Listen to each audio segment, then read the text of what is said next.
Hello.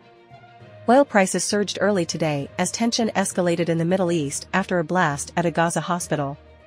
To make matters worse, the summit between U.S. President Joe Biden and Arab leaders was cancelled, reducing the likelihood of a diplomatic solution to the Israel-Hamas conflict.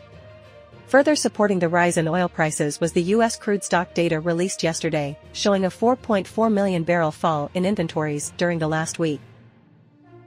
Treasury yields jumped yesterday following the release of the U.S. retail sales data for September that came in at 0.7%, more than double the 0.3% rise that analysts had been expecting.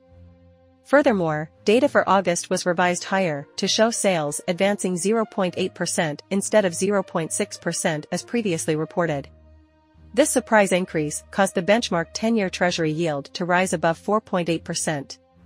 Based on historical patterns, equities tend to fall when Treasury yields rise, but oddly the main U.S. indices seem to be holding on, with the Dow Jones Index even ending yesterday's session with a slight increase. The tech-heavy Nasdaq, which should be weighed down the most, only fell 0.25%, even with the drop in chip stocks following the new export restrictions. This could point to two near-future outcomes: either the indices will prevail with support from positive earnings releases, or eventually be caught in a bearish downward spiral. Foxconn, the world's largest contract electronics maker and major supplier for Apple, has announced a collaboration with NVIDIA to build a new kind of data center dubbed AI factories.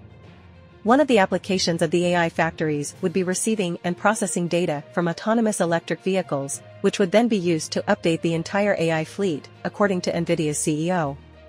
This move is the next ambitious step for AI companies to design AI that can improve itself and produce further intelligence. United Airlines shares dipped after hours trading yesterday despite third-quarter earnings expectations beat, as their downbeat guidance for the fourth quarter disappointed investors.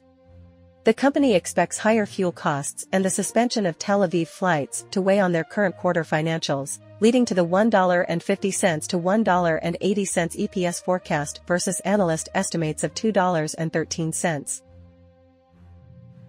The Procter & Gamble company reported financial results for first quarter fiscal year 2024, beating the expectations.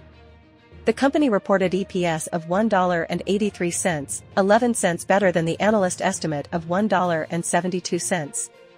Revenue for the quarter came in at $21.9 billion versus the consensus estimate of $21.57 billion. The steady demand for its products helped to sales revenue despite several price hikes. P&G sees fiscal year 2024 EPS of $6.25 to $6.42 versus the analyst consensus of $6.07.